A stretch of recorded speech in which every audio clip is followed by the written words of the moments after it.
Bueno, buenas tardes. Vamos a dar inicio al panel de democracia y sistemas electorales. En este caso, el primer panelista en exponer va a ser el doctor Ricardo del Barco, que es doctor en Derecho y Ciencias Sociales, profesor de la Universidad Nacional de Córdoba, en las facultades de Derecho y Ciencias de la Comunicación. Doctor, cuando guste. Muchas gracias, Sofía es tu nombre, ¿no? Sí. No sé, en medio de esta... Gracias, Sofía. Perdón por la desconexión. Saludo a todos. Estoy en el norte, estoy en Salta, y bueno, no pude coordinar otro horario. Lo que quiero compartir con ustedes en estos breves minutos lo he titulado La democracia desafiada. Y yo quisiera iniciar esta presentación con dos afirmaciones de origen periodístico. La primera pertenece a una lúcida chilena, Lucía Santa Cruz, quien en su columna del Mercurio sobre el tema que nos ocupa decía que la primera reflexión que surge es que, al contrario de lo que muchas veces se presume, la democracia representativa no es algo que pueda darse por descontado, pues es una anomalía en la historia de la humanidad. Solemos olvidar que por miles de años la normalidad era la miseria material y el sometimiento de la mayoría a la opresión de unos pocos. La cita es más larga, la corto aquí. La otra afirmación pertenece a un periodista de la ciudad de Córdoba, quien en una columna de hace un par de años decía, con motivo de una reunión de politólogos, economistas y periodistas de la CEPAL, en el Instituto para la Democracia y la Asistencia Electoral, decía: la democracia es una joven latinoamericana que entra a la madurez sin ocultar su orgullo por su consolidación y resiliencia, pero a la vez preocupada y nerviosa por los desafíos de estos tiempos de incertidumbre. Teme perder parte de lo conseguido y espera adaptarse, aunque con retraso, a la descomunal transformación que producen en la economía mundial la revolución de las nuevas tecnologías. La primera de las citas que acabo de hacer nos recuerda algo que muchas veces tendemos a olvidar, que la democracia es una flor exótica en la historia de la humanidad y como tal debe ser cuidada de una manera especial. La segunda cita nos pone frente a esta ambigua y compleja situación que combina orgullo por lo consolidado y temor frente a los nuevos tiempos de incertidumbre. En este análisis procuro, con un moderado entusiasmo por lo conseguido y una reflexiva preocupación por los desafíos que han de ser estudiados y enfrentados con lucidez y realismo. Enumero rápidamente lo que considero que son los principales desafíos: la falta de interés de los ciudadanos, la corrupción, la falta de un pensamiento fuerte, arraigado en valores, la ausencia de liderazgos ciudadanos, el escaso interés por lo público y la falta de formación política de la ciudadanía. Analizo muy brevemente cada uno de estos 6, que no son los únicos, pero a mi juicio los principales desafíos. La falta de interés de los ciudadanos.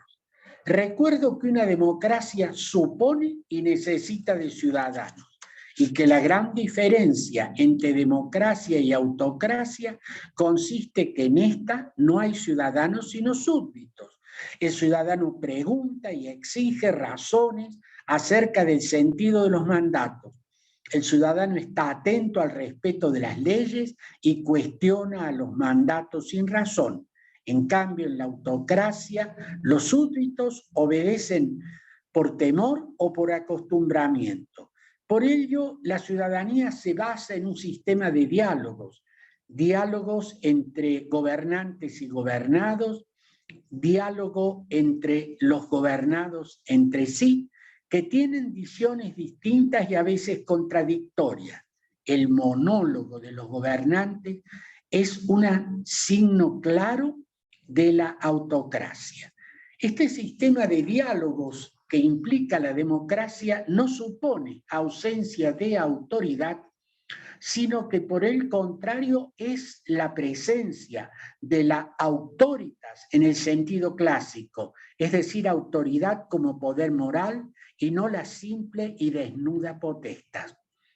La ciudadanía está unida muchas veces a una situación de incomodidad, porque nos exige un esfuerzo serio de participación. El riesgo y el precio de la libertad, que no tienen un reconocimiento asegurado, implica esa tarea activa del ciudadano.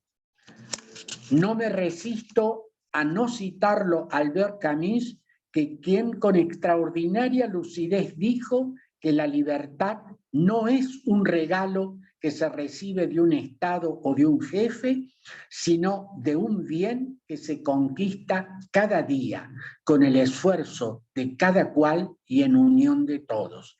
De esta manera, en esta cita de Camus, volvemos a insistir con que la libertad no es regalo, sino bien que se conquista. Y para ello hace falta el interés, el afecto y el esfuerzo ciudadano. Las democracias pueden perderse. Nunca puede decirse que un régimen democrático es inmodificable. Por eso es necesario vigilar por su mantenimiento y responder con prontitud e inteligencia a los desafíos señalados.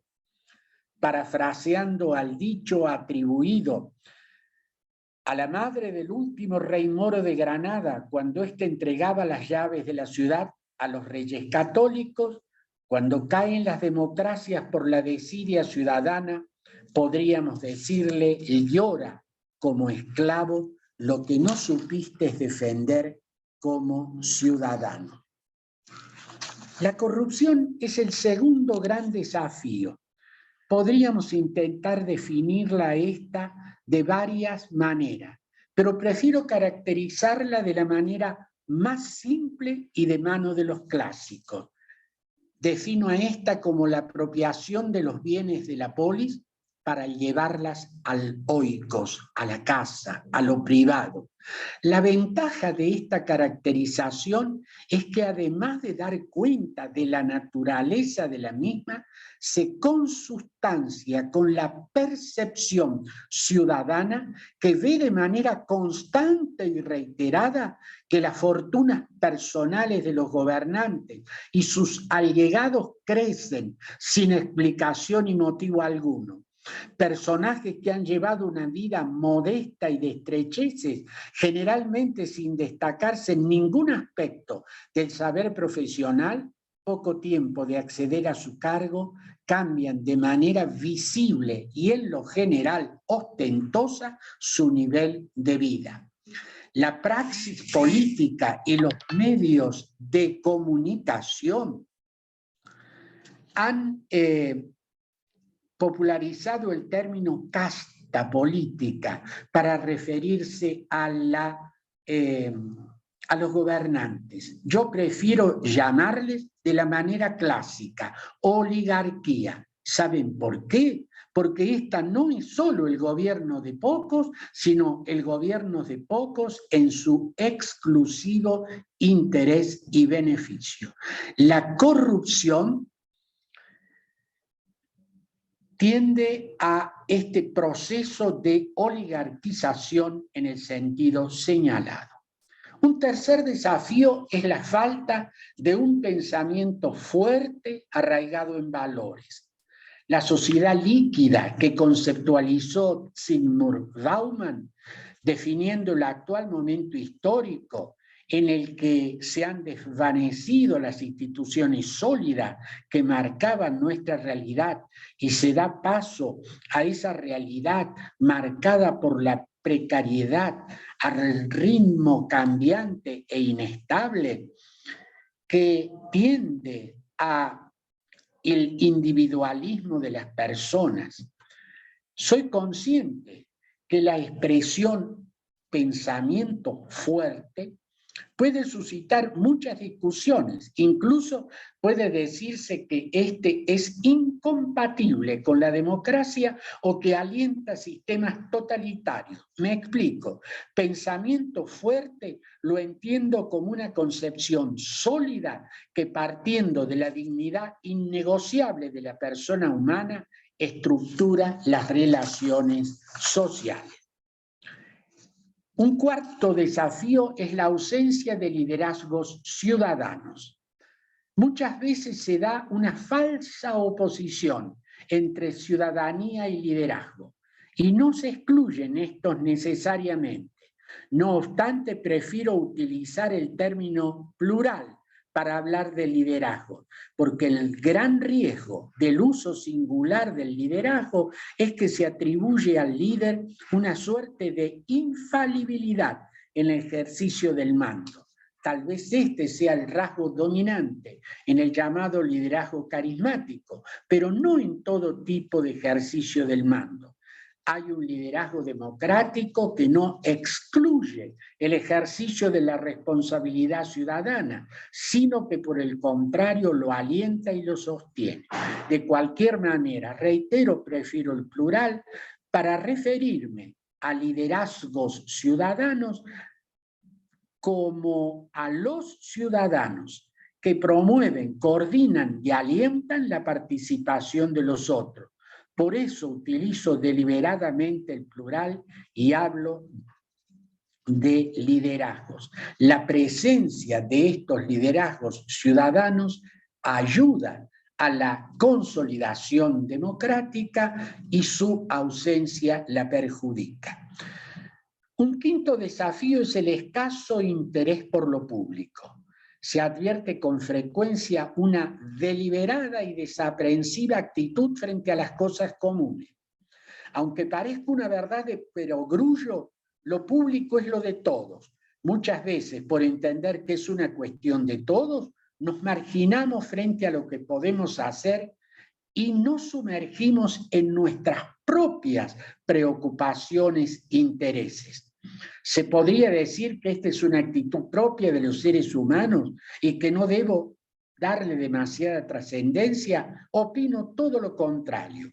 Eludir nuestra presencia en lo público y en lo común, en aportar a las cuestiones públicas y dejar que éstas sean resueltas por otra, ese desinterés tiende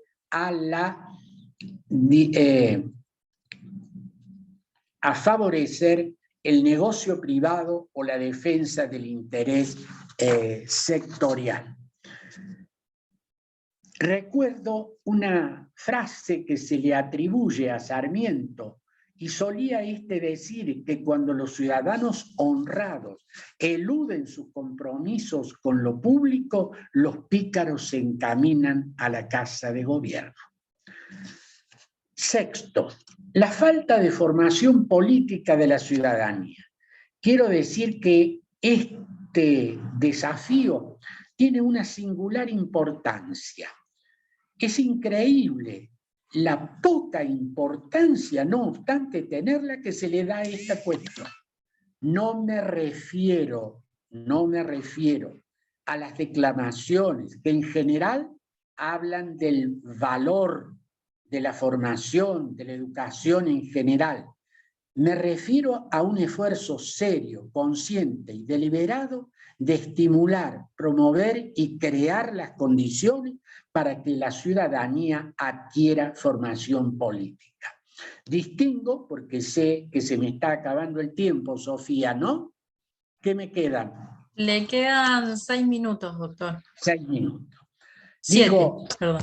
Es importante aquí, cuando hablo de formación política de la ciudadanía, distinguirla de lo que es el adoctrinamiento por parte del Estado o de cualquier otro sector, porque allí no se están formando ciudadanos. Una formación genuinamente democrática supone adquirir conocimientos, desarrollar actitudes y generar hábitos con respecto al sistema democrático. Y ese esfuerzo debe ser compartido por múltiples actores: el gobierno, el sistema educativo, los partidos políticos, los medios de comunicación, las organizaciones sociales. Este esfuerzo necesario y fundamental, si somos honestos, estamos lejos de su realización. Señalo esta deficiencia no para quedarme en la mera crítica, sino para alentar a una modificación efectiva de la conducta de los actores señalados. Quiero, al referirme a la democracia en la región, hacer una muy breve y sintética historia de lo que nos ha pasado. Y así digo, que en esa brevísima historia se destacan los 70, que fueron en la región un tiempo tempestuoso en el que perecieron los regímenes democráticos y que bien podríamos llamarlo el reinado de los fusiles. Los grupos revolucionarios de distinta procedencia ideológica entendieron que el cambio revolucionario era incompatible con las formalidades democráticas y las Fuerzas Armadas entendieron que la defensa del orden era incompatible con la democracia. Digo que esta cayó abatida por el sonar de los fusiles que, en nombre unos de la revolución y otros del orden, terminaron fusilándola a la democracia. Los 80 estuvieron marcados por la caída en dominó de las autocracias militares y el retorno de las urnas. Las democracias despreciadas vuelven a ser revaloradas como garantía de paz y libertad. La vuelta de las urnas trajo alegrías políticas y muchas esperanzas, pero también aparecieron demandas económicas urgentes que no fueron satisfechas. Los 90 trajeron muchos cambios en el mundo, en la región y en nuestro país. No es el momento aquí de reseñar todo lo ocurrido, pero lo podríamos sintetizar diciendo que hubo grandes esperanzas de transformación que más tarde o más temprano culminaron en fracasos y profundas crisis económicas. El nuevo milenio nos ha mostrado y nos muestra hasta hoy ciudadanos enojados y esperanzados, que sin perjuicio de seguir recurriendo al silencio de las urnas, han llenado las calles, a veces de manera pacífica y otras violentas. También marcamos la nueva presencia ciudadana en las redes, que están saturadas y que muchas veces son saturantes. Termino analizando lo que considero que la democracia, como todo régimen político, está siempre desafiada por tres cuestiones centrales: la unidad de conducción, la participación de los mejores y la participación popular. La unidad de conducción lo llamo de manera clásica el principio monárquico. Se trata de asegurar que el gobierno pueda imprimir un rumbo cierto. De nuevo, los clásicos.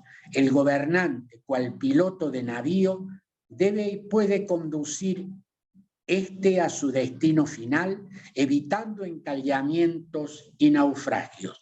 Esto es lo que hoy llamamos gobernabilidad. La misma se encuentra siempre amenazada por la anarquía y al evitarla surge la tentación del despotismo. Por eso es que a esta unidad de conducción la llamaremos gobernabilidad democrática.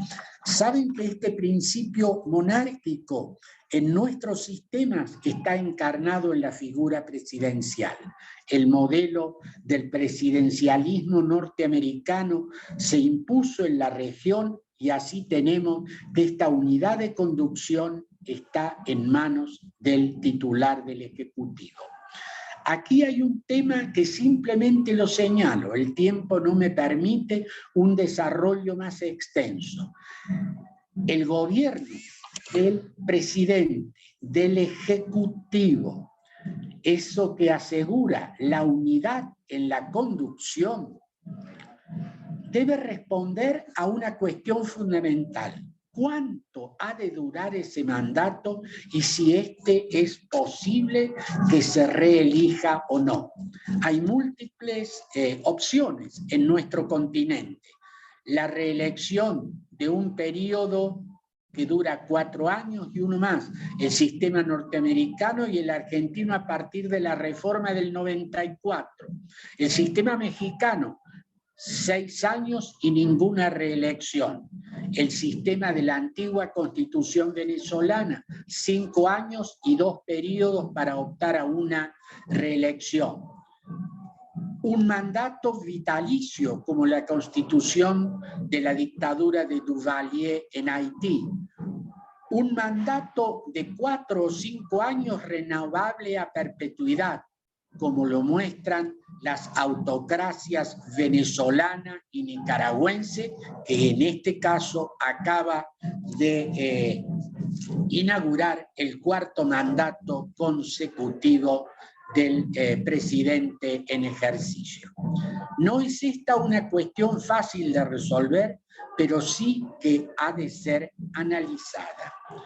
El segundo principio es la participación de los mejores. A esto le llamo el principio aristocrático, entendido en el cabal sentido, la presencia de los mejores en la conducción de los negocios públicos. Soy consciente de la dificultad de asegurar la vigencia de este principio en un sistema democrático. No estoy hablando de una aristocracia de sangre cuando hablo de la participación de los mejores, sino que imagino varias vías para asegurarla. Que, por supuesto, esto debe ser permanentemente discutido y analizado. Doy simplemente algunas pistas. La formación de cuadros permanentes en la administración pública aseguran el principio de la idoneidad. La experiencia de la École Nationale d'Administration Publique de Francia no es el único ejemplo, pero es un buen indicador. Debemos recordar también que los funcionarios que surgen del voto popular tienen a su disposición la posibilidad de un conjunto de asesores. Estos deben responder al principio aristocrático en el sentido de ser los mejores, los que están en condiciones y son idóneos de asesorar. Ese vasto cuerpo de asesores que se nos presenta en los funcionarios de elección popular, en todos los niveles, ejecutivos, nacionales, provinciales, municipales, legislaturas, parlamentos y consejos deliberantes, muestran una magnífica oportunidad de hacer selección de los mejores y no simplemente de premiar lealtades políticas, gratificar servicios personales o acomodar parientes. Doctor del Barco, está en tiempo cumplido. Termino. La participación popular, tercer principio, asegura el principio democrático. Elecciones libres, competitivas y sin fraude, periódicas, permanentes, aseguran la participación popular, pero también hay una serie de mecanismos que hoy, sin excluir el sistema representativo, alientan esa participación.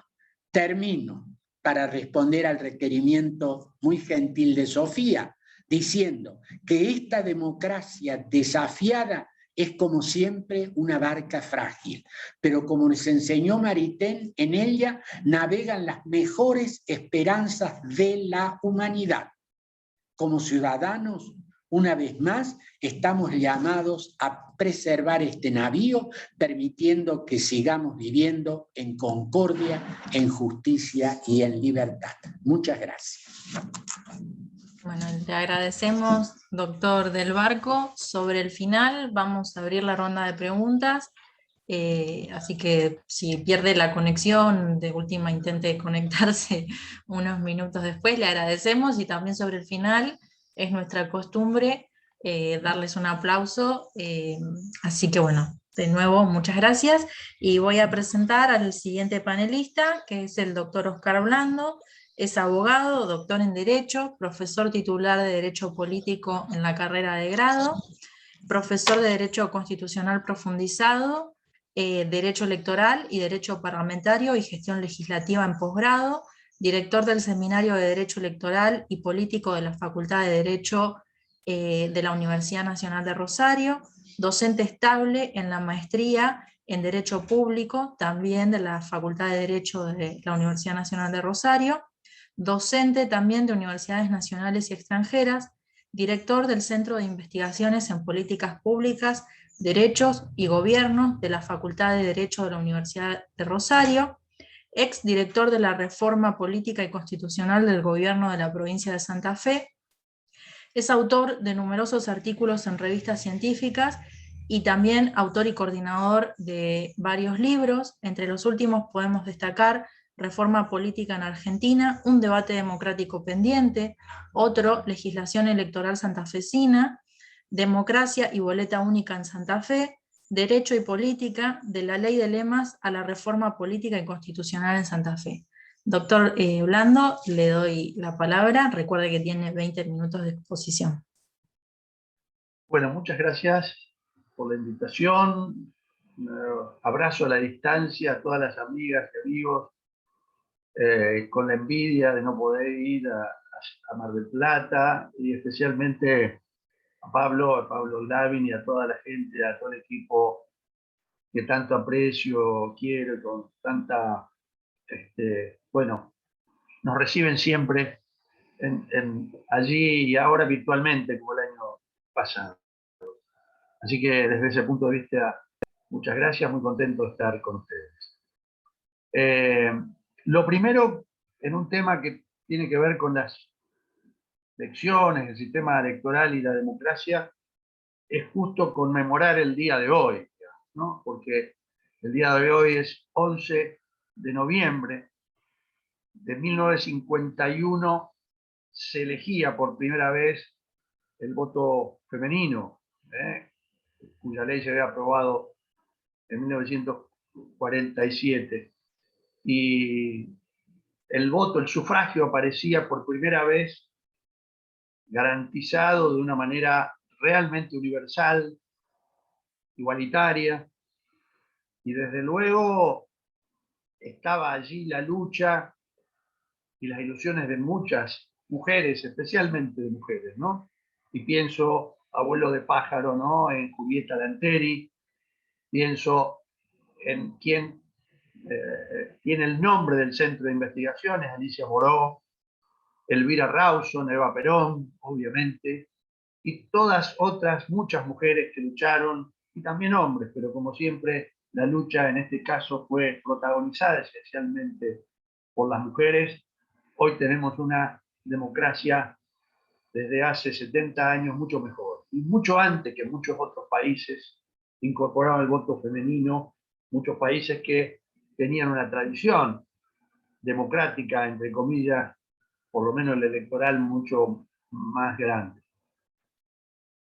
Yo quería tocar en los breves minutos que tenemos, aunque me puedo pasar algunos, digo, hay un tema que tiene que ver con el sistema electoral y con el tema de la democracia, y es que, ¿qué entendemos por un sistema electoral? Y si nosotros recurrimos a Dieter Nolen, a un politólogo alemán muy conocido, que sencillamente supone que un sistema electoral traduce la voluntad popular en bancas, en escaños.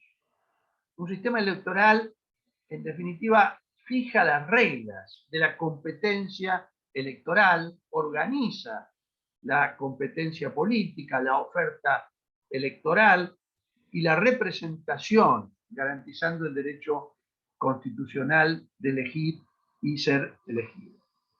Entonces aparecen allí una serie de temas que tienen que ver con la representación y que tienen que ver con el sistema electoral que me gustaría puntualizar esencialmente, ¿no? Y yo diría que a diferencia de lo que ocurre con otros aspectos institucionales en la Argentina, el sistema electoral y esencialmente las elecciones son robustas en la Argentina. Es decir, hay un sistema que tiene solidez. Y cuando yo digo esto, más allá de las críticas que yo hago al sistema, podemos hablar del sistema de representación, del sistema de votación. Ustedes saben que estoy a favor de la boleta única de papel, de sistemas de nominación de candidaturas, la ley de lema, de sistemas de leyes espejo, de la reelección, de la limitación de los mandatos. Hay muchos temas a discutir. Pero también es cierto que las elecciones en la Argentina tienen una serie de características que tienen que ver con la fortaleza, con el consenso democrático que se cumple. En la Argentina no hay fraude electoral desde 1983, por lo menos a la fecha, en términos de elecciones nacionales. Puede haber situaciones anómalas en alguna mesa, en alguna ciudad, en alguna provincia, pero sustancialmente en la Argentina hay elecciones periódicas, respetadas, los que pierden respetan las elecciones, el resultado electoral, no hay proscripciones, no hay presos políticos de la oposición que impiden la libertad de acceder a los cargos públicos, etc. Es decir, esto tiene una fortaleza en términos de la democracia electoral, por lo menos. Y me parece que no es un tema menor. Sin embargo, hay algunos desafíos y algunas preocupaciones, ¿no? Tal vez no sean todas exactamente como las ha planteado mi querido Ricardo. Yo voy a tratar de hablar de otras preocupaciones. Y entre ellas, esencialmente dos. Una que tiene que ver más con el proceso electoral, o los procesos electorales, y otra que tiene que ver con la política democrática, pensando esencialmente en la Argentina, pero que no es un tema único de nuestro país. La primera preocupación en términos de procesos electorales tiene que ver con algún desencuentro que tenemos en considerar algunos aspectos que se confunden. Hay dos temas que el politólogo Marcelo Escolar señala como fundamentales en un proceso electoral, que son la desconfianza y la incertidumbre electoral. Pero no son lo mismo.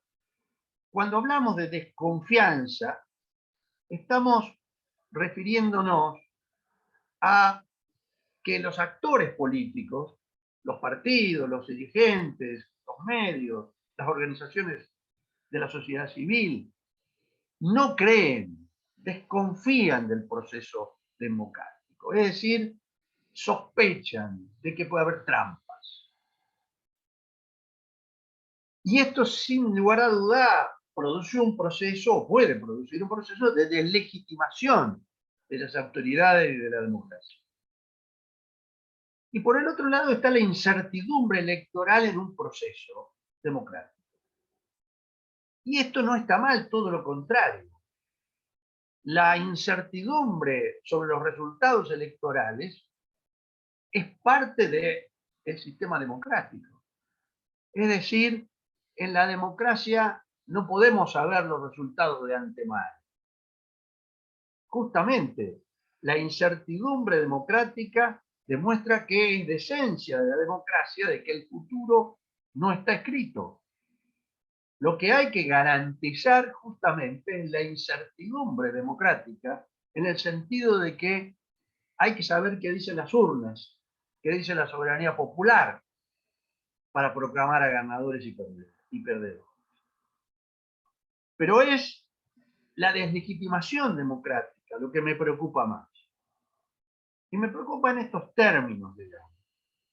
Me parece que a veces no construimos los compromisos y utilizamos la manipulación pública de una manera peligrosa. Y voy a dar un ejemplo en este sentido, y que es la utilización de una palabra muy grave, que es el fraude.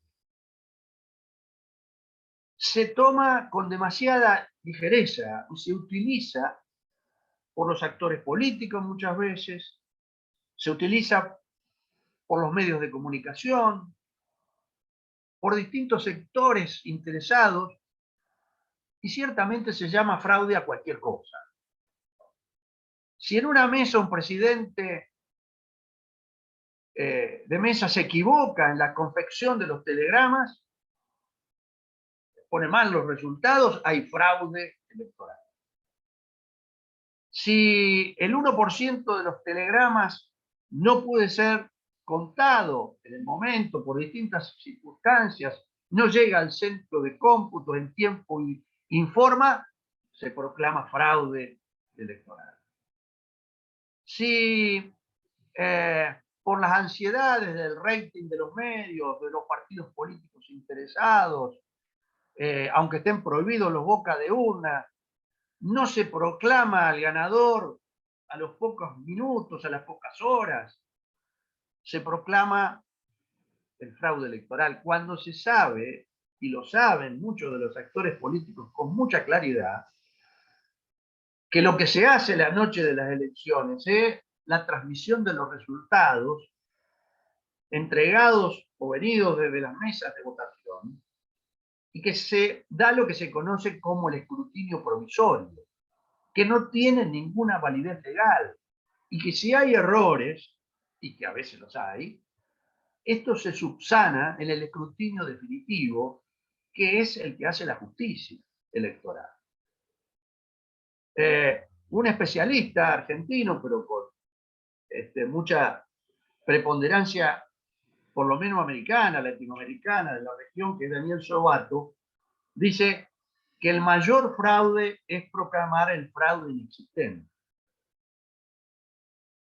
Y me parece que hay que distinguir, tal vez esto aclare un poco la situación, tres situaciones diferentes, y lo hace Marcelo Escolar, ¿no?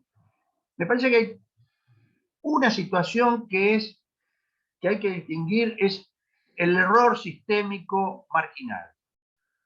Es decir, el ejemplo es una inexacta confección de, de un acta o de un telegrama. Un error que obviamente es subsanable y que no tiene incidencia fundamental en los resultados. Una segunda manifestación, la manipulación política. Bueno, el ejemplo podría ser el uso arbitrario de la publicidad oficial, que obviamente puede direccionar, puede mejorar o perjudicar a algún sector, pero no necesariamente significa una modificación o una definición sobre el resultado electoral. A veces los medios están todos a favor de determinado candidato y en contra de otro, y gana el que no tiene determinado beneficio. Y no siempre la publicidad oficial sirve al ganador. Y el tercero sí es el fraude electoral propiamente dicho, es decir, el deliberado y voluntario intento de alterar masiva y sistemáticamente los resultados de una elección burlando la voluntad popular. Entonces son tres niveles diferentes, porque además en el caso del fraude no es voluntario, sino es voluntario.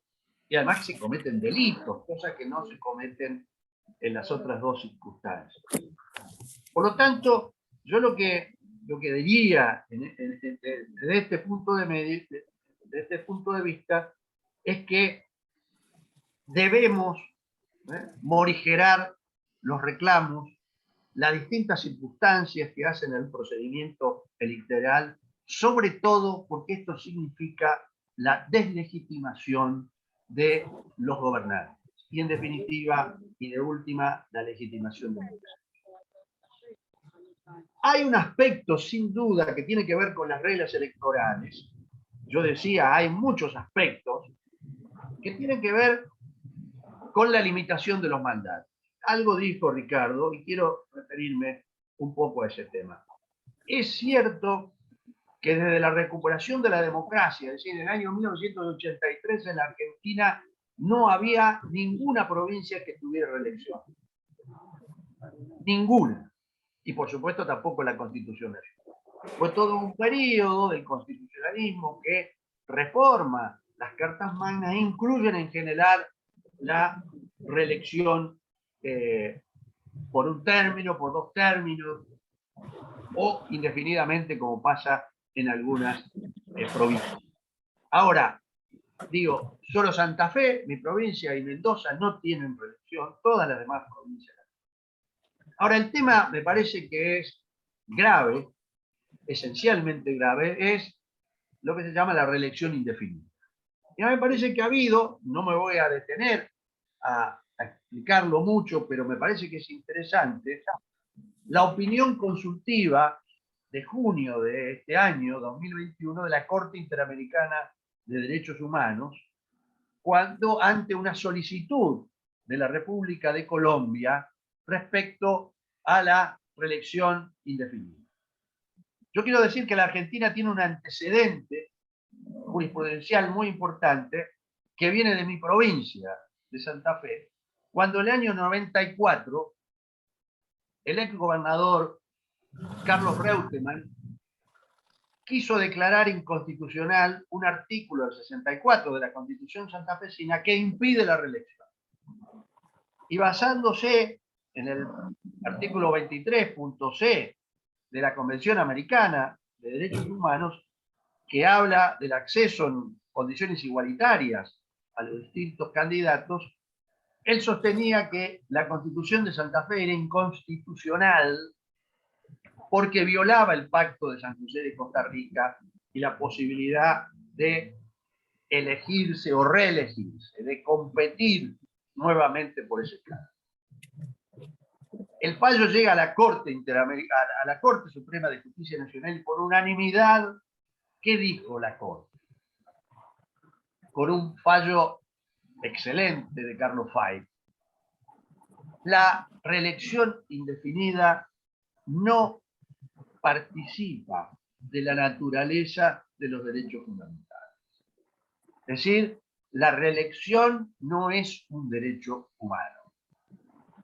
Esencialmente porque la reelección es normalmente y obviamente es de quienes están en el poder. Y los derechos humanos no garantiza a quienes están en el poder, garantiza a la ciudadanía, garantiza a los débiles, garantiza a la totalidad.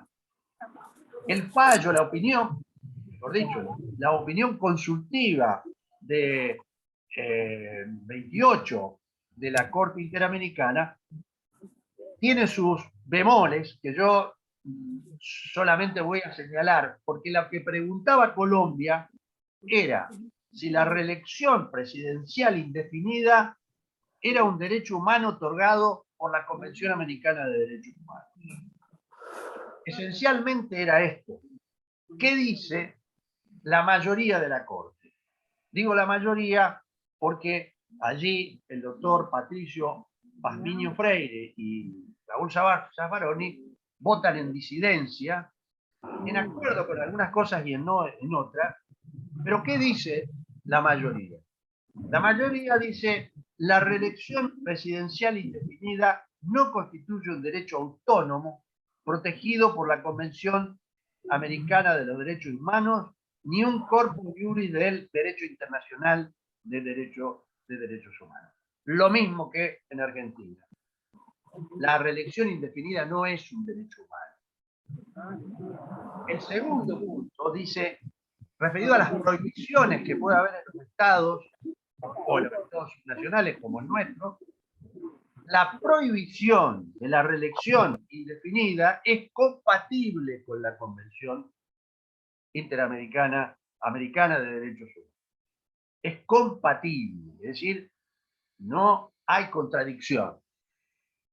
Pero en el último punto, que es el que los disidentes cuestionan mayormente y realmente es para discutir, es cuando la Corte Interamericana de Derechos Humanos dice la habilitación de la reelección indefinida es contraria a una democracia representativa y por lo tanto a las obligaciones establecidas en la Convención Americana. Es decir, que la habilitación de la reelección presidencial también va en contra de la Convención Americana. Y me parece que son dos cosas distintas.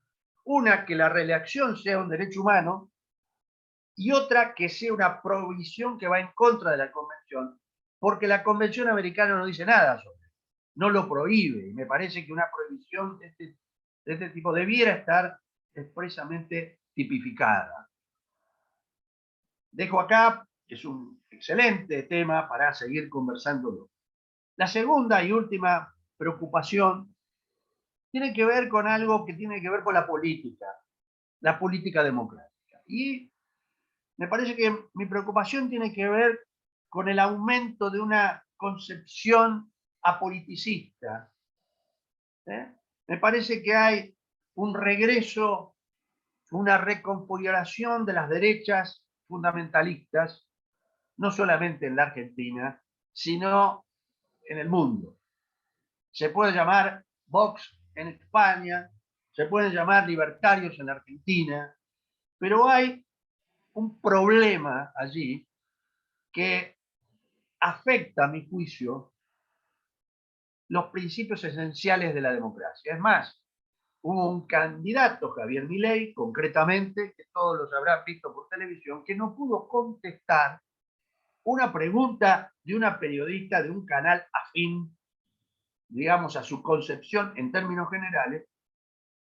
No pudo contestar la respuesta de si creía en la democracia. No pudo contestar la respuesta a si creía en la democracia, y es un candidato que va a sacar muchos votos en estas elecciones, como José Luis Espert. Le digo, me parece que hay un criterio que avanza, que tiene que ver con una concepción de la nueva política, de lo nuevo y de la rebeldía sobre la base de la antipolítica y los antipolíticos. Hay discursos que asombran. Lo escuchaba ayer por la noche, los candidatos, lo escucho en Santa Fe. Hablan de una sola palabra, que es la gente. La gente. Porque la gente me lo dice, porque la gente lo quiere, porque la gente, yo hablo con la gente, yo soy candidata de la gente, yo no soy política, soy como la gente. Y yo creo que ese es el programa del cualunquismo del siglo XXI. Doctor Blando, está en tiempo cumplido. Igual redondeé la idea. No quería interrumpir. Sí, me quedaba bastante, ¿no? Yo, en este sentido, yo diría que hay un concepto que tiene que ver a lo que yo llamo a los apolíticos, que son eunucos políticos. Pareciera, y esto lo tomo de un jurista que es John Griffith, que utiliza el eunuco político para referirse a los jueces, y a la supuesta neutralidad de los jueces, ¿no? El juez nunca es neutral porque no existe neutralidad ideológica y por lo tanto no puede ser un juez aséptico, etc. Bueno, acá también parece que hay no jueces y a veces pues se pretende eunucos políticos, sino que hay ciudadanos eunucos. Eunucos políticos. Pareciera que no, como el idioma del mundo griego, traducción del idiota, pero no, sino porque no es parte de la comunidad, como no era en la antigüedad. Hoy parece que no son parte de la comunidad política, el demos democrático, y hacen una especie de división entre lo que serían los políticos tradicionales, que son todos venales, corruptos, y esta división simbólica entre los que no vienen de la política y que vienen a restaurarla y que vienen a cambiar la política argentina, en este caso. Pienso que este es un problema. Pienso que fundamentalmente es un problema para la democracia, es un problema para la política argentina, y me parece que nos merecemos otra cosa. No puede ser que el statu quo o la frivolidad sean lo que prevalezcan. Me parece que es necesario afirmar principios, conseguir o afirmar la idea de lo que se discute en elecciones son programas políticos. Lo que se discute en elección son qué país o qué idea de país queremos para la Argentina. No se discuten otras cosas, se discuten o prefieren no discutir nada. El silencio de algunos candidatos en Santa Fe es estruendoso, no se definen en nada. Por lo tanto, yo creo que estos son tanto la deslegitimación de los procesos electorales como esta concepción fanática del apoliticismo, problemas de la democracia que debemos tratar de asumir en primer lugar y tratar de resolver. ¿Cómo? Con más democracia. Gracias. Qué linda frase para terminar. Bueno, de nuevo, si tienen alguna pregunta, pueden dejarla en el chat, pero recuerden que después de la exposición de la doctora Santiago es que vamos a abrir a debate. Igual muy interesante, doctor, hablando de mi parte, sobre todo cuando habló del fallo. Ahora paso a presentar a la doctora Verónica Santiago, es abogada y doctora en Derecho, magíster en Filosofía y Ciencia Política, especialista en docencia universitaria, especialista en políticas públicas y justicia de género, es mediadora, a su vez es investigadora y docente de nuestra casa de estudios, que es la Universidad Nacional de Mar del Plata, y de la Universidad Atlántida. Doctora, la doctora va a compartir un PowerPoint, así que está habilitada ya con funciones. Bueno, muchas gracias, Sofía. Un honor para mí estar esta tarde volviendo a compartir las jornadas desde hace tantos años que participamos. Un agradecimiento a Pablo por darme este espacio. Y bueno, después de tantos años ya son como mi casa y estar entre amigos. Así es que un honor también compartir este panel con mis copanelistas, con Oscar, que tan interesantes cuestiones ha expuesto, y por supuesto con Ricardo, que tiene todo mi cariño desde hace más, así como su señora. Así que un recuerdo también para ella en este momento. Bueno, yo les voy a concluir, y sí con la intención de no utilizar tiempo extra. Básicamente les comento, esto es una aproximación, el trabajo va a estar publicado para su debida compulsa, a un trabajo que significó trabajo final de esta especialización que les nombraba Sofía, que terminé el año pasado en políticas públicas y justicia de género. y precisamente analicé el tema de la democracia paritaria en Argentina porque fue una especialización que organizada por Flaso, contaba con compañeras de toda Latinoamérica. Así que, bueno, comenzamos. Como les dije, nos acercamos a la democracia paritaria en Argentina y sus implicancias en lo que es el acceso igualitario de las mujeres en ámbitos de representación política. Como veníamos atravesando en todas estas jornadas, y ya mencionaron mis colegas, democracia implica diversidad. La participación política de las mujeres constituye básicamente 3 puntos. Un objetivo central en materia de igualdad entre los géneros, condición necesaria para el ejercicio pleno de nuestros derechos de ciudadanía y la realización efectiva de esta democracia igualitaria y completa. Diana Maffia, en su caracterización del conocimiento androcéntrico, sostiene que el mismo se erige como principal logro humano y como visión universal y objetiva del mundo. El mundo es desde el punto de vista del varón adulto, capaz, propietario, y es allí, sobre esta base, en donde se edifican, crean, legitiman, justifican todas las construcciones.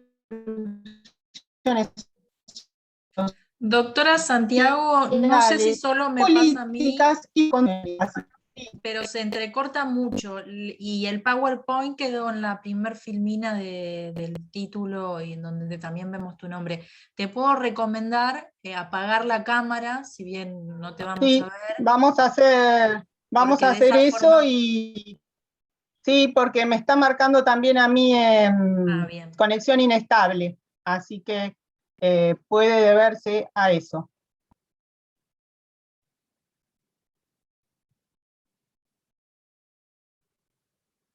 Bueno, estábamos con los patrones androcéntricos. No sé si ahí me escuchan un poco mejor, si se restableció la conexión. Sí, ahí está mejor, Vero, pero no pasa el Power. Pero el PowerPoint quedó sí en la primera filmina. Bueno, no hay problema.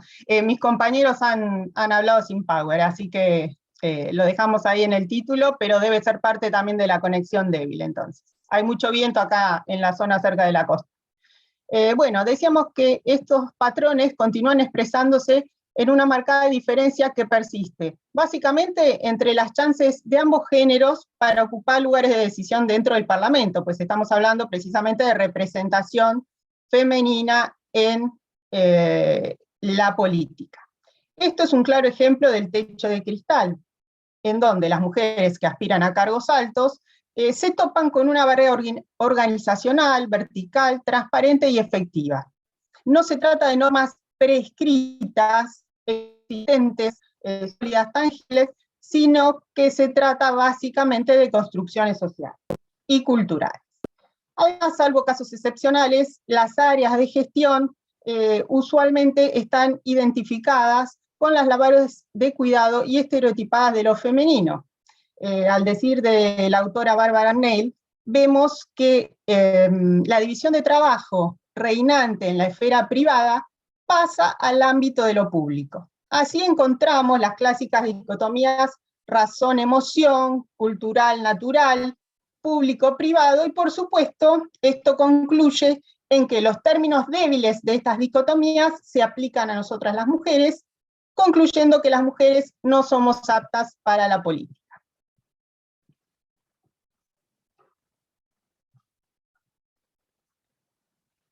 Partiendo de esto, vamos a ver cuáles han sido tradicionalmente las formas en donde, fundamentalmente en América Latina, mediante las cuales se ha buscado revertir esta tendencia y generar un aumento en los niveles de representación femenina en los cargos políticos.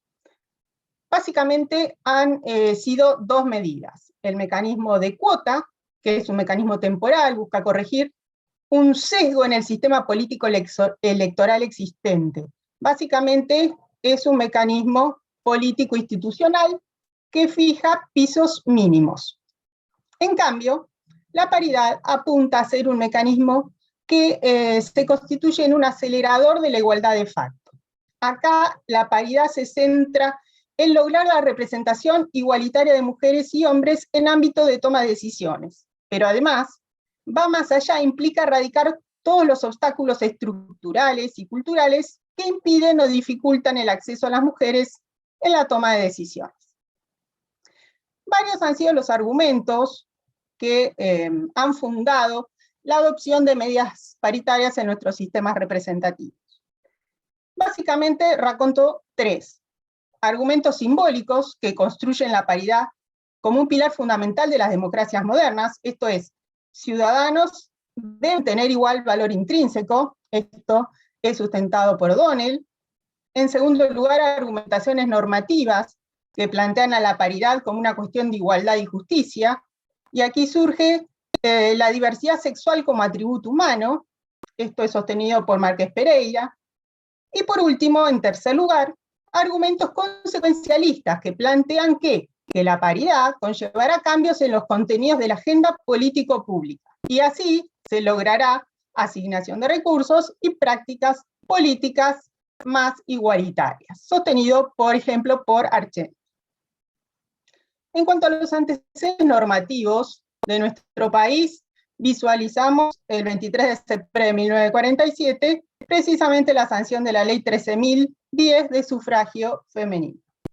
En su artículo 1, esta ley expresa: las mujeres argentinas tendrán los mismos derechos políticos y estarán sujetas a las mismas obligaciones que les acuerdan o imponen las leyes a los varones argentinos. Y aquí tenemos 3 hitos consecuentes. El primero de ellos, que justamente en esta semana, 6 y 7 de noviembre, se cumplieron 30 años del debate parlamentario de la ley 24.012 de 1991, que establece la primera de estas medidas afirmativas, que es el cupo femenino obligatorio del 30% para las listas de cargos electivos nacionales. Esto ha redundado, objetivamente, en una mejoría del tratamiento y del reconocimiento de los derechos de las mujeres, con leyes como el cupo sindical femenino, la salud sexual y procreación responsable, la protección integral de los derechos de niños, niñas y adolescentes, contracepción quirúrgica, y la aprobación de la CEDAW y el protocolo facultativo. Sinceramente, esta ley de cupo, digamos, esta primera ley de cupo femenino, ha puesto en agenda pública temas correspondientes a las mujeres y cercanos a los intereses femeninos. En 1995 tenemos otro de estos 3 hitos, que es la Conferencia de Beijing, en donde los países acuerdan, consensúan el objetivo de desarrollar políticas que favorecieran la representación femenina en las instituciones políticas. Aquí ya comenzamos a hablar de fortalecer estas medidas de cuota y la tendencia a ir hacia las medidas paritarias. En el tercer hito, referíamos en el 2017 la sanción de la ley 27.412, Ley de Paridad de Género para las listas de cargos electivos y partidarios. Esta ley básicamente, y en lo central, modifica el artículo 60 bis del Código Electoral Nacional, estableciendo que las listas de candidatas que se presenten para la elección de senadores, senadoras nacionales, diputados, diputadas nacionales y parlamentarios, parlamentarias del Mercosur, deben integrarse ubicando de manera intercalada a mujeres y varones, desde la primera candidato, candidata titular, hasta en la última candidato, candidata suplente. Además, el artículo 6 de esta ley avanza sobre un segundo aspecto que quizás resulta aún más importante, de mayor trascendencia, a mi modo de ver, para reducir estas diferencias estructurales, sociológicas y culturales, que es que establece como requisito para la existencia de los partidos políticos que también se respete la paridad de género en la conformación de las listas de candidatos para la renovación de las autoridades partidarias. Ya hemos comenzado a ejecutar esta ley de paridad en las elecciones de 2019.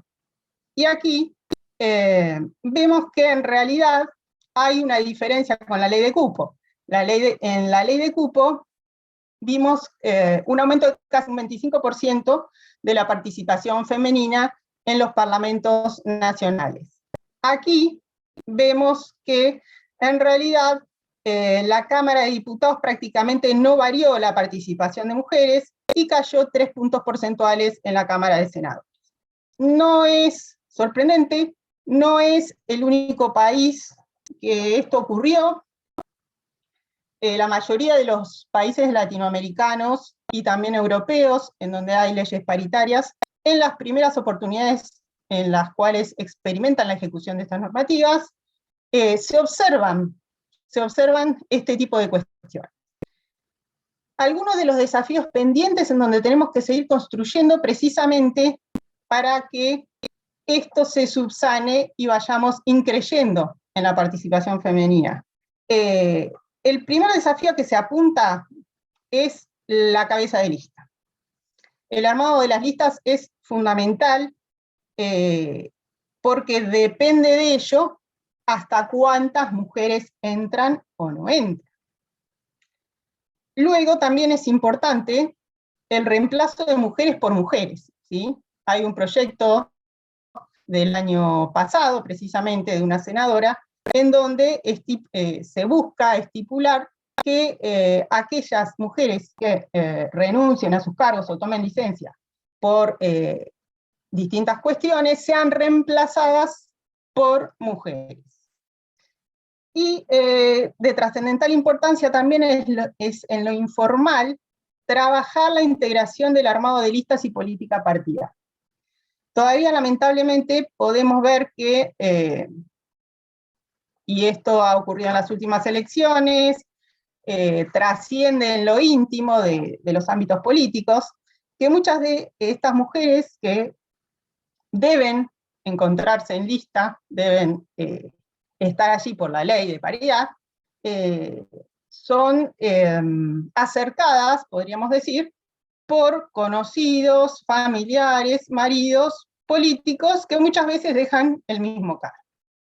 Entonces, mientras el armado de listas se produzca en este tipo de mesas de negociación, en donde además se limitan a hacer reuniones de hombres, en horarios a veces en altas horas, en donde la mujer tiene que responder a sus tareas de cuidado, en viajes constantes a los que la mujer usualmente, si bien hoy en día somos profesionales, tenemos nuestros trabajos, en igualdad de condiciones todavía tenemos el mayor porcentaje de tareas del hogar, mientras las negociaciones de listas en este tipo de política partidaria, esto continuará sin modificar.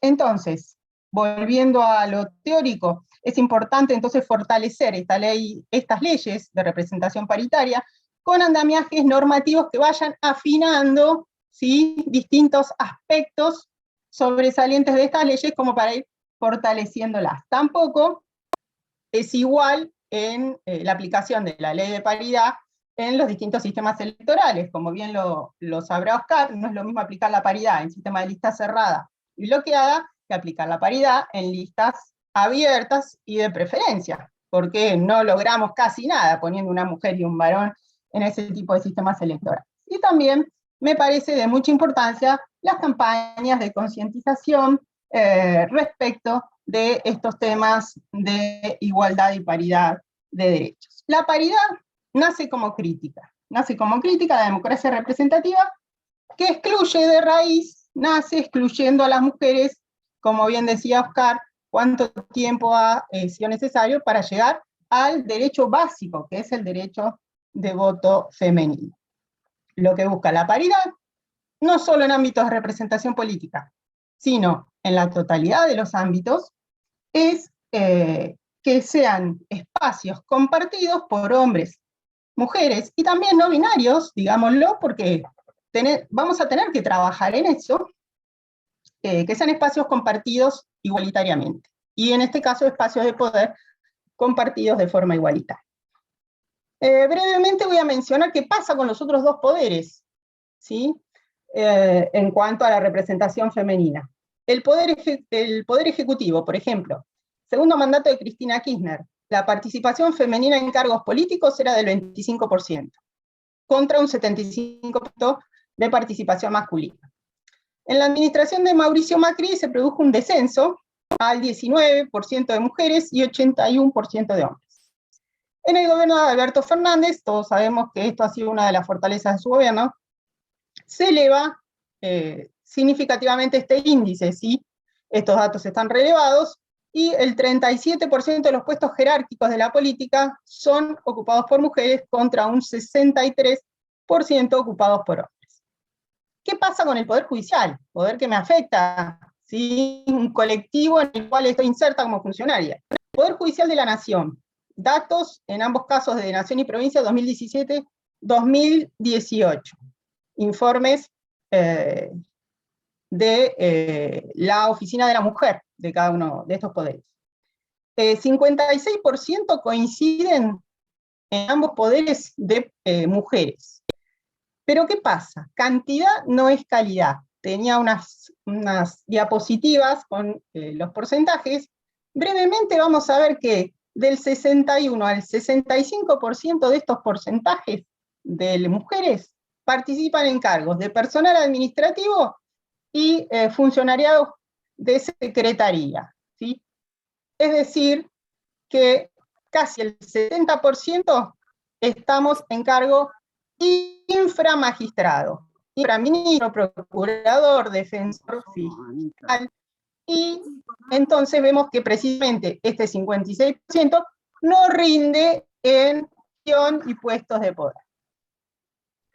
Voy a citar brevemente a Carol Bateman, que dice: ¿por qué si todos nacemos libres e iguales, las mujeres nos encontramos siempre sometidas? Los varones han puesto a las mujeres como una cláusula del contrato social. De allí que la libertad de las mujeres, su emancipación, significara una ruptura con el contrato preexistente. Es decir, traspasar el imaginario del contrato que presupone la servidumbre femenina. A mi modo de ver, básicamente, existe la necesariedad de un nuevo pacto, un nuevo contrato, que contemple la diversidad desde el inicio, y como dije hace unos momentos, no solo la diversidad binaria clásica. Ya en la Declaración de Atenas, que comienza toda esta historia, se decía que la igualdad formal y real entre mujeres y hombres es un derecho fundamental. La igualdad exige la paridad en la representación y administración de las naciones. Las mujeres representan la mitad de las inteligencias y de las cualificaciones de la humanidad, y su infrarrepresentación en los puestos de decisión constituye una pérdida para la sociedad en su conjunto. Como bien lo refirió Oscar, estamos a 30 años de la sanción de la ley del cupo femenino, a 70 años, hoy justamente, 11 de noviembre, del primer sufragio femenino oficial por ley, ¿cierto? Recordemos que tenemos a la doctora Lanteri, que ya en 1911 había hecho una tentativa de sufragio municipal. Pero bueno, sigamos entonces honrando estos hitos y construyendo más y mejor ciudadanía. Muchas gracias. Gracias, Verónica. Bueno, el aplauso lo vamos a hacer sobre el final. Es el doctor del Barco, me parece que se encuentra en un aeropuerto y no sabe si se va a poder mantener conectado. Así que se estaba despidiendo vía chat. Lo liberamos si se siente más cómodo, si quiere Hola, despedirse. ¿me oyen? Sí, ahí bajito, pero escuchamos. ¿Me oís, Sofía? Sí, estoy Sí. con muy mala conexión en un aeropuerto. Los saludo a Oscar, a Pablo y a todos los amigos. Le agradecemos la participación en la jornada, doctor. Buen viaje, Ricardo. Gracias, Pablo. Gracias. Para Oscar Blando, excelente tu tema de la reelección. Muy bueno, muy bueno. No sé si se alcanza a oír. Sí, se escucha. Gracias, Sí, Ricardo. no sé si Un abrazo. el doctor Blando le quiere responder, está habilitado. Ahora, sí. Gracias, Ricardo. Se me fue. ¿O no? ¿Me escuchan? Muy bien. Un abrazo. Saludo a todos. Igualmente, Chao, gracias. Oscarcito. Chao, Sofía. Chao, gracias por participar. Bueno, también igual en parte agradecerle al doctor del Barco, sobre todo a mí me había quedado un concepto que él había hablado de los liderazgos de los ciudadanos, pero bueno, entendiendo la situación en la que se encuentra y que quizás nos escuche muy bajo, lo despedimos y dejaremos un debate con usted para las próximas jornadas que esperemos sean presenciales. Y después me había pedido la palabra el doctor Slavin previamente, así que Pablo. Bueno, gracias, Sofía. Yo algunos comentarios. En realidad había un comentario para Ricardo. Lo dejaremos para adelante para conversar. Era simplemente con respecto a él el tema de la democracia, el tema de la democracia, bueno, la democracia capitalista. Por ahí Ricardo, cuando se refirió a los 70 como pérdida de democracia a partir de una lucha, un enfrentamiento entre un terrorismo que quería asumir y un grupo militar que quiso adueñarse. Es decir, yo creo que hoy ya tenemos bastante más claro que se trata de un golpe cívico, eclesiástico, empresario, militar, y no una guerra, sino algo impuesto en toda la región para justamente poder instaurar un modelo económico acá. Así que sí, yo no hablaría, y por ahí lo discutiremos en otro momento con Ricardo cuando tenga buen sonido. Paso entonces a hablar sobre lo de Oscar un poco, con el cual coincido. Quiero felicitar a los tres panelistas, a Oscar, a Verónica y a Ricardo. La verdad fueron todos muy interesantes. Coincido con lo que decís vos, Oscar, el tema ese de la deslegitimación que se planteó de la política o de la democracia. Yo creo que lamentablemente el neoliberalismo trabaja para eso. Es decir, arranca deslegitimando la política.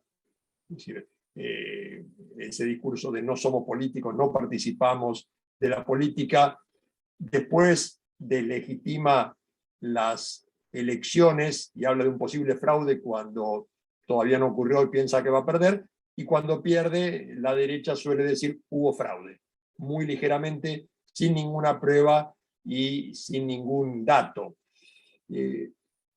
Con respecto a la reelección, yo me plantearía, si yo coincido en que no es de mi agrado la reelección y menos la reelección eterna. Ahora, yo no veo esa crítica con respecto a la reelección en Europa. Es decir, ahí vemos en España que el primer ministro está 12 años, 14 años, Felipe González, Aznar después, vemos a Merkel en Alemania, y se van cuando perdieron, no es que se van porque se les agotó el mandato. Si yo por ahí creería más en el problema de la pérdida de democracia en los medios de comunicación, en realmente la posibilidad de informarse la ciudadanía más que en a quién se elige y cuántas veces se la elige a esa persona. Creo que es un tema para discutir, estoy muy lejos de tenerlo claro.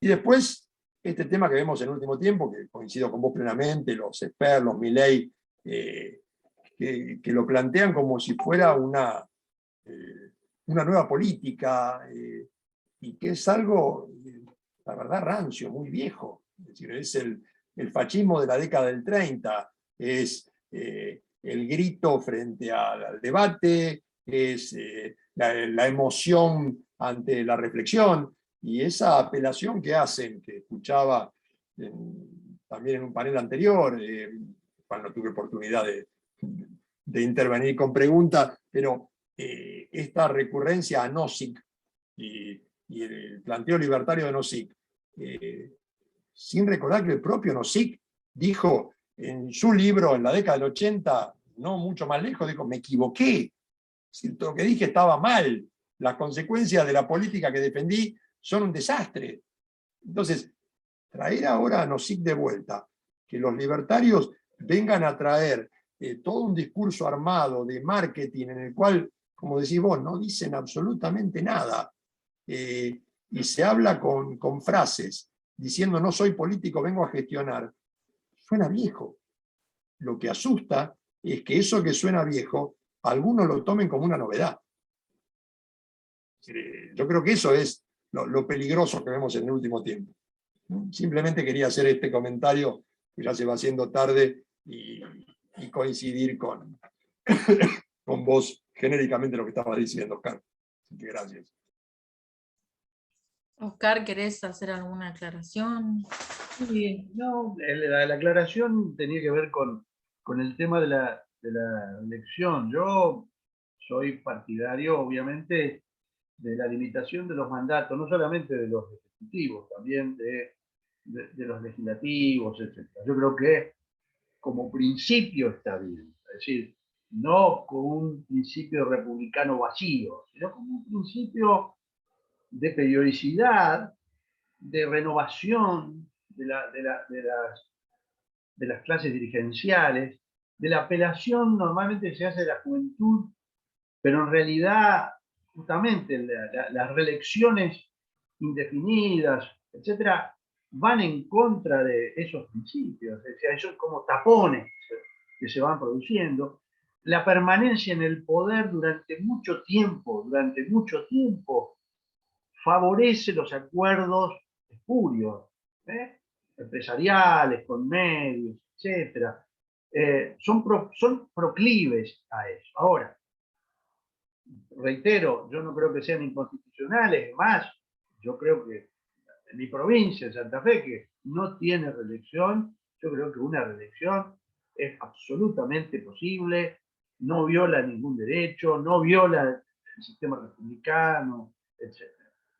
Sí creo que no comparto las reelecciones independientes. Ese concepto sí no lo impugno, digamos, pero fundamentalmente vos hacías referencia efectivamente al sistema parlamentario y al sistema presidencial. El tema es que el sistema presidencial, y ahí es donde tiene más fuerza el sistema presidencial, porque en el sistema presidencial no existe el voto de censura.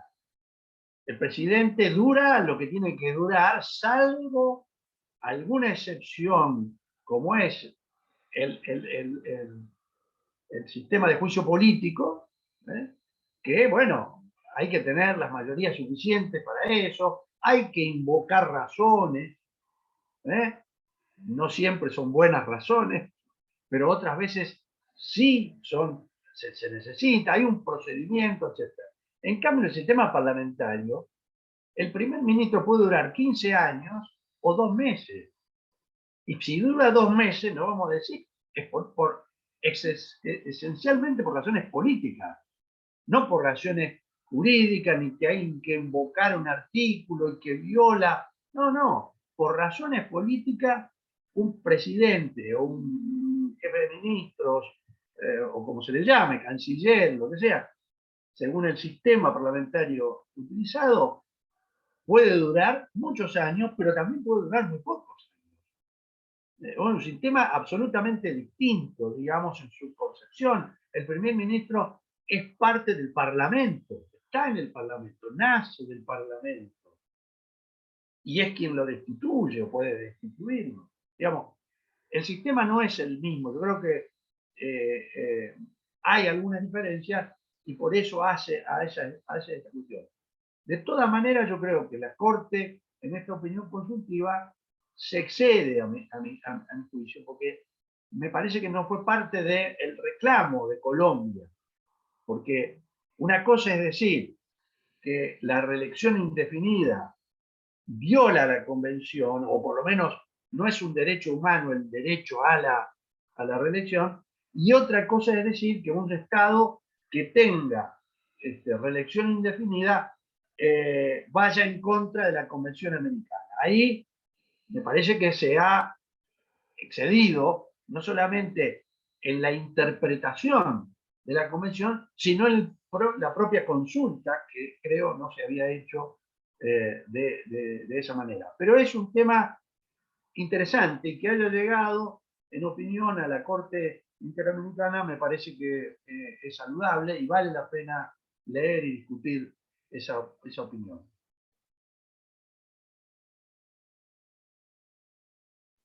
Gracias, Oscar. No, muchas gracias. A mí me costaba entender cuando vos hablabas y explicabas la opinión consultiva, ¿quién podía reclamar las elecciones indefinidas, perdón, como derecho humano? O sea, no lograba cerrar, y también me sonó, bueno, medio rara la resolución a la que llegan, porque es importante remarcar que no es un derecho humano.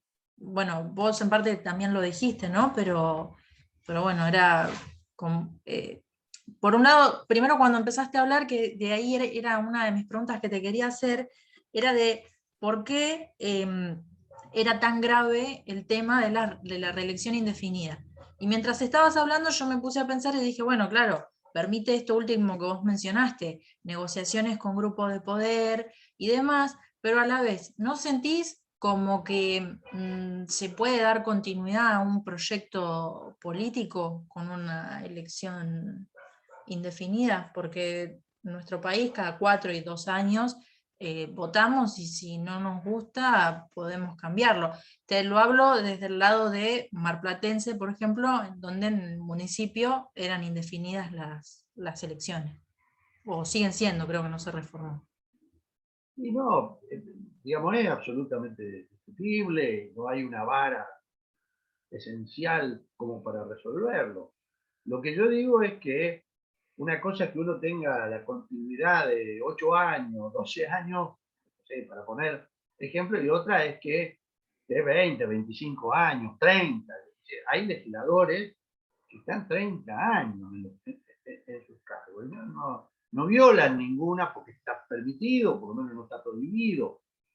Pero cuando se trata de los ejecutivos, la cosa es distinta. Los ejecutivos tienen poder.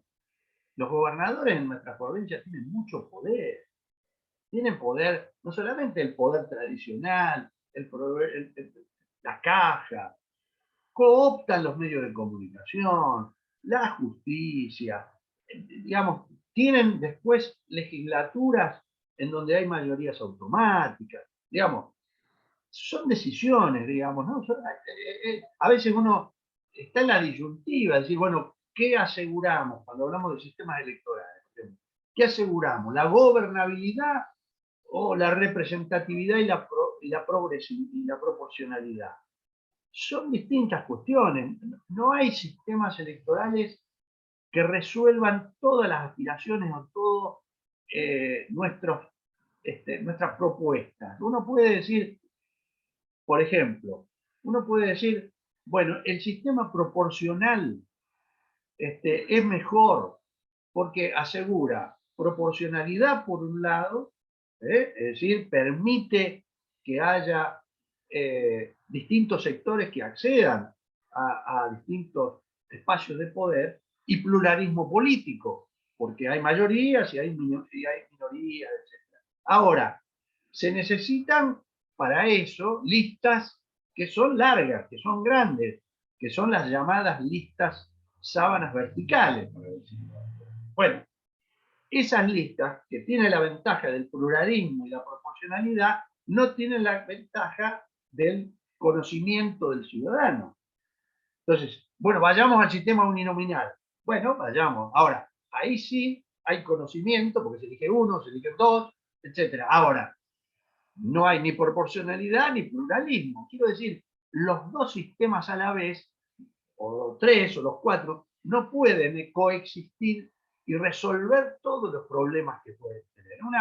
Una provincia, por ejemplo, puede tener problemas de gobernabilidad y otra provincia puede tener problemas de representatividad y de falta de pluralismo. Hay que discutir esto. A mí me parece que sí hay cuestiones que tendríamos que ponernos de acuerdo y que la democracia debería consensuar. Yo creo que la Argentina tiene un sistema a nivel nacional absolutamente razonable, con dos periodos, se le puede agregar que no puede volver, como el americano, puede ser, o no, o pueden tener uno intermedio, me parece que ese no es el problema. Sí me parece que los gobernantes abusan, como nuestro ex gobernador fallecido, Carlos Reutemann, que desde el Partido Justicialista inicia una acción de declaración de inconstitucionalidad de un artículo de la Constitución que decía violaba la Convención Americana de los Derechos Humanos porque violaba los derechos humanos a ser reelegido cuando la Constitución no fue. Esto es lo que la Corte Argentina dijo que no era así y que de alguna manera, por lo menos el primer punto, la Corte Interamericana de Derechos Humanos en esta constitución vuelve a ratificar. Bueno, muchas gracias, doctor Blando. Yo tengo una pregunta para Verónica Santiago. No sé si alguien más quiere preguntar o hacer un comentario antes de que cambie de panelista, porque por ahí están como enganchados con el tema y uno interrumpe. Pero bueno, si no hay ninguna pregunta, es más una opinión personal tuya lo que te voy a pedir, porque cuando comentaste las cifras del final sobre los cargos jerárquicos que ocupaban las mujeres, resulta como medio que uno dice, bueno, parece en los hechos, pareciera como si las mujeres venimos sumando y adquiriendo más derechos y más, casi un poquito más de igualdad hacia los hombres, pero cuando hablas de las cifras, no. ¿Y cuál es tu opinión personal? Y si crees, si en un futuro cercano o va a ser un futuro muy lejano para que exista esta igualdad. Sí creo. Soy, como un par de ustedes saben, una chica de fe ante todo. Así que sí creo que construimos, que estamos en este momento construyendo, que los papers construyen, que nuestros pequeños debates en cenas, cafés construyen, que no es necesario estar en los grandes medios, si bien eso es muy importante para sensibilizar, para educar también, pero bien, construimos desde la base hacia arriba. Además de esta construcción cotidiana, digamos, sí, justo tenía unas diapositivas más específicos, pero sí, son reales, son lamentables, y es lamentable que aquellos buenos números reales también tengan trasfondos, digamos, todavía con viejos rezagos donde, bueno, a mi mujer me ponen porque tiene que ir alguna mujer en lista, y en los debates me pasan lo que tengo que decir, a quién tengo que votar, y son parte de mi entorno quienes negocian esas cuestiones, quienes hacen lobby y demás, y esto no ocurre con los hombres en el ámbito político, ¿sí? Entonces eso es lo que tenemos que lograr romper, y creo que vamos hacia ello. Yo cada día que pasa veo más y mejores representantes femeninas en la política, y también creo que en los otros dos ámbitos vamos hacia ello. Bueno, ahora con el Ministerio de Géneros, que no es estilo de nuestro país, digamos, sino que es una corriente que en lo internacional está fortaleciendo también para lograr la paridad en los cargos ejecutivos. Hay varias ya provincias de nuestro país que tienen normativa paritaria para los 3 poderes, es decir, no solo rige para lo que son cargos parlamentarios, sino que rigen para el Poder Ejecutivo y para el Poder Judicial, y yendo al último poder, digamos, que me afecta, porque yo formo parte del Poder Judicial, y precisamente soy parte de ese 56% de mujeres, pero soy parte de ese 64 a 70 que soy funcionaria, ¿sí? Soy como un organismo de gestión, ¿sí? Gestiono desde la parte administrativa, de la parte jerárquica con La Plata, que es la cúpula, digamos, del Poder Judicial bonaerense en la que yo ejerzo, y gestiono con administración el pedido de papel higiénico, ¿sí? Entonces, esta dicotomía que hablábamos de lo público y lo privado, no solo traspasa lo privado, las tareas de cuidado a mi funcionariado, sino que tengo ambas tareas, ¿sí? Ejerzo ambas tareas. Entonces, pasa lo que nos pasa en la casa, ¿sí? Nosotros tenemos una carga mayor. ¿Y eso por qué? Porque nuestros compañeros, sean laborales o nuestros compañeros de vida, de familia, nos obligan. No, en muchos casos no es mi caso. Pero es un resabio cultural que creo que todavía nos está condicionando. Pero bueno, con esto quedó claro mi opinión, pero mi opinión siempre es positiva, digamos. Estamos acá para eso, por eso mi especialización, y busco precisamente estar vinculado con las políticas públicas y con la ciencia política, no puedo evitarlo, y seguiré estudiando, trabajando para que estas cuestiones, techo de cristal, suelo pegajoso, dicotomía público-privado, cada vez vayan achicándose y achicando esa brecha, y podamos, sí, eso que mencioné así someramente en la locución, de construir un nuevo pacto, ¿sí? Un nuevo pacto igualitario, en donde ya no busquemos la aprobación de la contraparte masculina, sino que este pacto ya no implique ningún tipo de esas concepciones, digamos, que la igualdad se dé per se, que ya sea de base establecida, y que nos ocupemos de sí seguir construyendo nuevos derechos, adquiriendo nuevos derechos, pero no es. Así que, bueno, esa es mi opinión personal. Muchas gracias, Verónica. Perdón, quería hacer un aporte, si me dejan. Sí. Incluso, Verónica, siguiendo la línea, yo creo que hay un problema, ¿no?, de avance legislativo en muchos casos, pero las relaciones de poder, digamos, el problema de lo que se llama perspectiva de género, ¿no?, el reconocimiento de las asimetrías reales y de las decisiones políticas. Santa Fe, Verónica, tiene, o algo dijiste, ley de paridad dictada el año pasado, con el consenso de todos los sectores políticos, en los 3 poderes de Estado, en organizaciones intermedias, colegios profesionales, etc.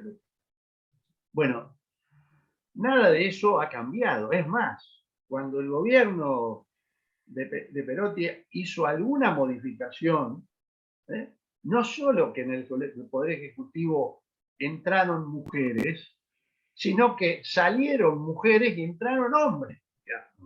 Es decir, la ley está vigente, no se reglamentó, y por lo tanto la cosa sigue como está, digamos, ¿no? Hay una paradoja, digamos, ¿no?, en lo que siempre decimos, entre las normas, la distancia entre esas normas y la realidad, digamos, ¿no?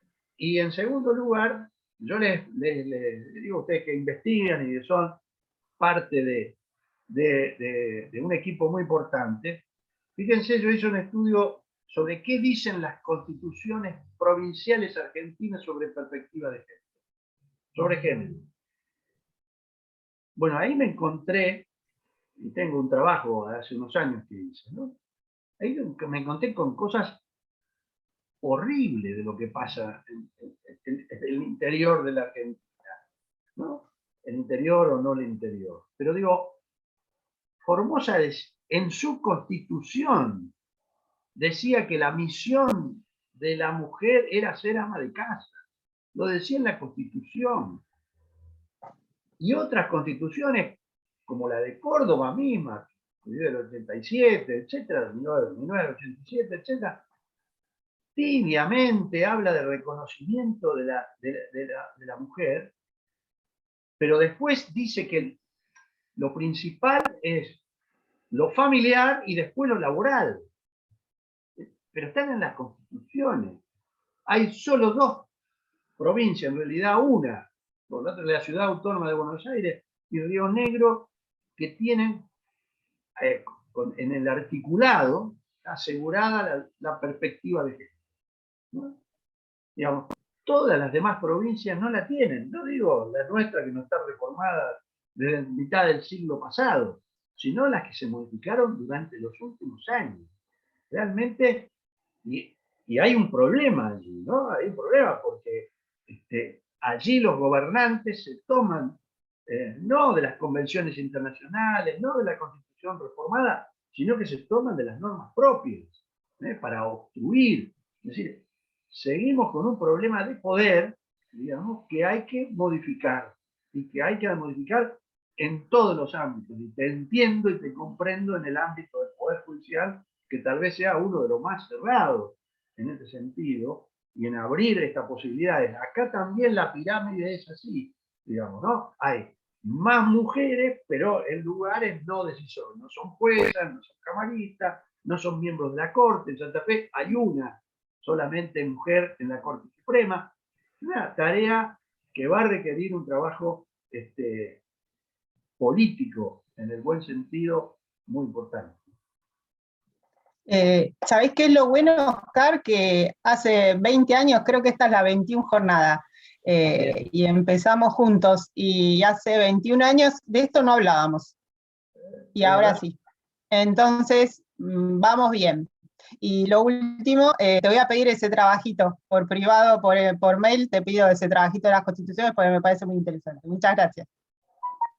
Algunos se modificó porque creo que la de Formosa, la Constitución hace poco se reformó, y por supuesto creo que sacaron ese atroz artículo, pero lo fundamental está allí, así que te lo mando. ¿Cómo no?